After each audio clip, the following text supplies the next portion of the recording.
राज्याचा अर्थसंकल्प सादर होईल आणि त्यावेळेला प्रत्येकाच्या अपेक्षा या अर्थसंकल्पामधून असणार आहेत आणि विशेषतः गृहिणी जे आहेत त्यांना देखील या अर्थसंकल्पातून अपेक्षा असणार आहेत। त्यांचं देखील लक्ष या अर्थसंकल्पाकडे आहे आणि माझ्यासोबत आत्ता काही कोकणातल्या या गृहिणी आहेत ज्या इथं एकत्र आल्या आहेत आणि त्यांच्याकडून मी जाणून घेणार आहे त्यांच्या नेमक्या अपेक्षा ज्या आहेत ते काय आहेत।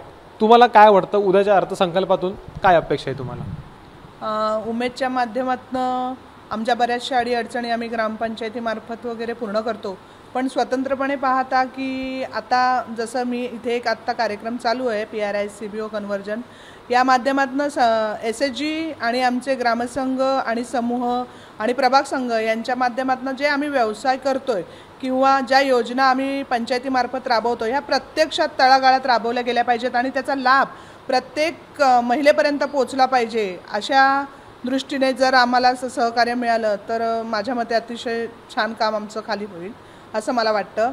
त्याचबरोबर आम्ही अनेक व्यावसायिकच आहोत आणि व्यवसायाच्या दृष्टीने सुद्धा आम्हाला यामध्ये विक्रीच्या दृष्टीने काही मदत मिळाली, म्हणजे गणपतीपुळ्यासारख्या पर्यटन स्थळाजवळ आम्ही राहतो आणि तिथे ज्या आम्हाला अडचणी येतात त्याच अडचणी येतात, तर त्याबाबत मार्गदर्शन मिळालं आणि तिथून आम्हाला जर आर्थिक सहाय्य चांगल्या पद्धतीत मिळालं तर मला वाटतं की नक्कीच आम्हाला द्विगुणित फायदा होईल। मॅडम तुमची अपेक्षा काय आहे गृहिणी म्हणून? तर माझी गृहिणी म्हणून आता ह्या उमेदच्या ह्या सगळ्या आम्ही उमेदच्याच महिला आहोत, तर उमेदच्या अभियानाअंतर्गत आम्ही आता शेतकरी उत्पादक कंपनी स्थापन केली। भरपूर प्रमाणात महिला समाविष्ट झालेल्या आहेत, परंतु जी बेसिक फक्त पैसा हाच नसून इतर पण गोष्टी आहेत की ज्या सामाजिकरित्या महिला सक्षम व्हायला पाहिजेत म्हणून, तर त्या अनुषंगाने आमचे FPCचे आम्ही फॉर्मॅलिटी बाकी सगळं कंप्लीट केलं आहे, पण जे आम्हाला ट्रेनर म्हणून किंवा आमचे जे वरती अधिकारी म्हणून जे आहेत ते स्टेबल असं नसल्यामुळे त्यामुळे आमचं ते काम पुढे होत नाही। अपेक्षा खूप सरही खूप कोऑपरेट करतात, सरकारही करतंय, तर अजून चांगल्या प्रकारे आम्हाला त्याच्यामध्ये सहकार्य करावं अशी आमची अपेक्षा आहे। घर चालवतानाची काही अपेक्षा तुमच्यापैकी कुणाची आहे का? मला शासनाची एवढीच अपेक्षा आहे, जसं तिकिटांचे दर जसे कमी केले तसं घरातील सिलेंडर हा महत्त्वाचा विषय आहे, त्याच्यावरचेही दर कमी झाले पाहिजे। परत लाईट बिलावरचे दर कमी झाले पाहिजे, त्याचा आकार युनिट आकार आहे तो जास्तीत जास्त केला जातो, एवढीच मला शासनाकडे विनंती आहे। मॅडम तुमचं काय म्हणणं आहे? माझं असं म्हणणं आहे की उमेद अभियानातून जे आम्हाला विविध व्यवसाय शिकवलं, म्हणजे ट्रेनिंग त्याचं व्यवसाय संदर्भात दिलं जातं, सगळ्याच व्यवसायांचं ट्रेनिंग दिलं जातं, पण कसं आहे की सर्वच महिलांना व्यवसाय करतात पण त्याचं मार्केटिंगच्या बाबतीत त्यांना खूप अडचण येते, तर त्या मार्केटिंगविषयी जरा सुलभता जर आली तर खूप बरं होईल, म्हणजे त्यांना सोयीस्कर होईल, म्हणजे त्यांच्या व्यवसायातून त्यांना वाढ करण्यासाठी।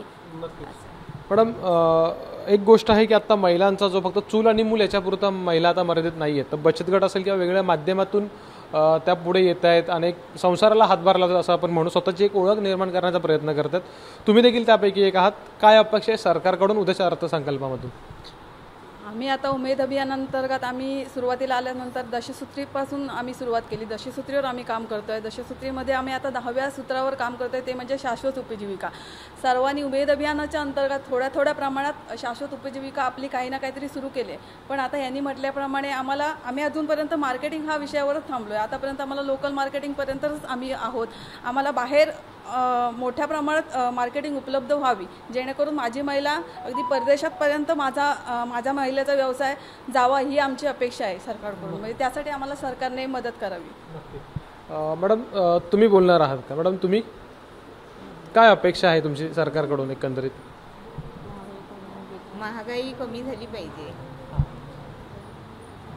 घर चालवताना प्रॉब्लेम्स येतो असं तुमचं म्हणणं आहे? हां, सगळ्यावरतीच म्हणजे कडधान्यांपासून तर गॅस सिलेंडर सगळंच महागलंय, सोन्याचे दर तर गगनाला जाऊन भिडले, मग ते कमी झाले पाहिजे। तेलापासून मिठापासून तर पिठापर्यंत सगळीकडेच महागाई झाली, तर ती कमी झाली पाहिजे।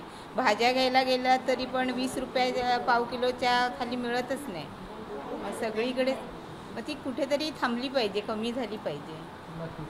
एक गोष्ट आहे की आत्ता ज्या महिला आहेत त्या घराच्या बाहेर पडतात, स्वतःची ओळख निर्माण करण्याचा प्रयत्न करतायत आणि आत्ता फक्त चूल मूल यापुरता मर्यादित न राहता किंवा फक्त किचनचा विचार न करता या महिलांनी व्यवसाय करत असताना किंवा इतर काही नाविन्यपूर्ण गोष्टी करत असताना नेमक्या समस्या काय येत आहेत आणि त्यावेळेला सरकारकडून त्यांच्या नेमक्या अपेक्षा काय आहेत हे देखील सांगितले। आणि इंटरेस्टिंग गोष्ट म्हणजे सोनं, जे महिलेचं सगळ्यात आवडतं वस्तू म्हणू शकतो किंवा आभूषणं जे ती आहेत, आणि त्याच्या संदर्भातली अपेक्षा देखील या महिलांनी व्यक्त केलेली आहे। सो आपण आशा करू की सरकार या सगळ्या गोष्टींचा नक्की विचार करेल। कॅमेरामॅन महबूब शेखसह अमोल मोरे, एबीपी माझा, रत्नागिरी। एबीपी माझा, उघडा डोळे बघा नीट।